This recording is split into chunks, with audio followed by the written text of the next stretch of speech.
April 17th, 1907, my Aunt Angie was born. Now, she's not really my Aunt Angie because she's not related to me. She is what my friends call a fake aunt. The Baughmans have lots of fake aunts. And a fake aunt, or a fake uncle, is someone who were friends with my parents in the 60s, the 50s, the 40s, and some even in the 30s, who grew along with our family.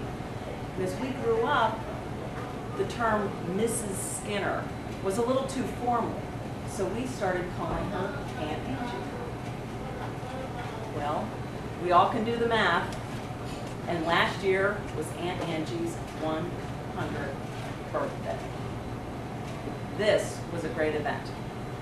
I will say there were a few times where we weren't so sure she was going to make it. A flu at that age can be devastating.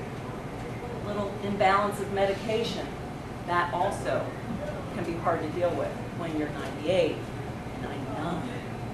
Close to 100. But I will say this, Aunt Angie used to say, I just want to live long enough to see the Democrats take over Congress. And when they did, we all held our breaths for a few weeks. Luckily, she kept living and living a great life. This was a woman who was probably one of the smartest people I ever met. And even at 99 and 100, her brain was there. Oh, sure, a little bit of the physical conditions failed, but that brain and that wit was there. Right before the 100th birthday, we were planning what was going on, and letters were coming from friends, grandchildren, because let's face it, when you're 100, most of your friends aren't around anymore. Some of your friends' children aren't around anymore, but the grandchildren were around. She was getting letters from grandchildren of friends around the world. And one time when I was there visiting her at the nursing home, I read one of the letters to her, and the woman wrote and said, I've enclosed a stamped, self-addressed envelope because my friends want to know, as you approach 100, what is your advice that you can give those of us who hopefully one day will reach 100. But after 100 years, what is your advice to the rest of the world? And Angie originally said, oh, I don't have any advice.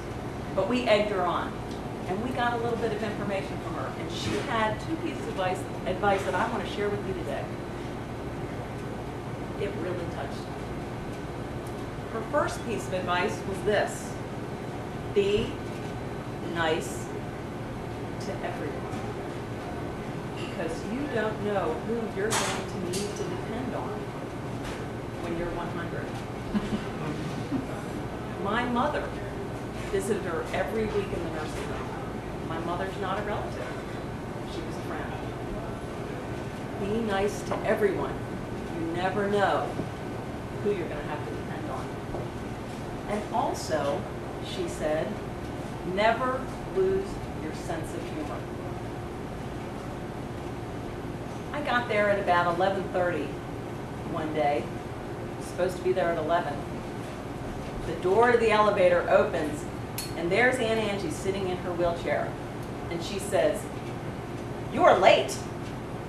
And everyone laughed, because that was the type of personality she had. She called you on anything that you did wrong, and she always had a glow in her eye and a cackle. She was really a humorous woman. 4 years ago, at the election, she was devastated because she misplaced her absentee ballot. And I don't know if you know this, but you get one absentee ballot, and if you lose it or throw it in the trash, you're out of luck. Well, she misplaced her absentee ballot. And what would happen if Al Gore lost by one vote? And that was her vote. She was devastated. And boy, the entire nursing home was in Fitz looking all around for that absentee ballot so Al Gore would get his last vote. She was a Democrat to the end. Well, one of the things I learned from her last week, which sadly I learned after the fact. She died 2 weeks ago. Of course, we all knew it was coming.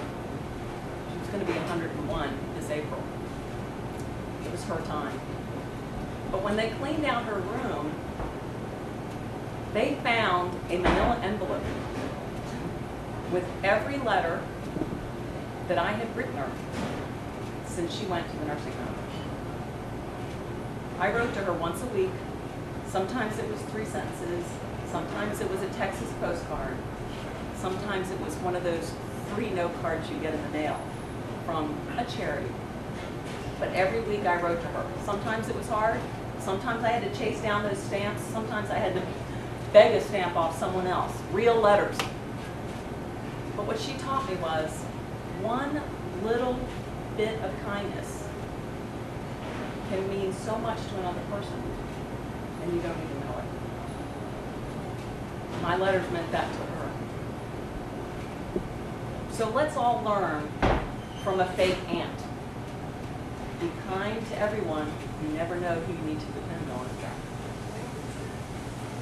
And let's all say a prayer for your fake aunts and uncles, that they might reach a good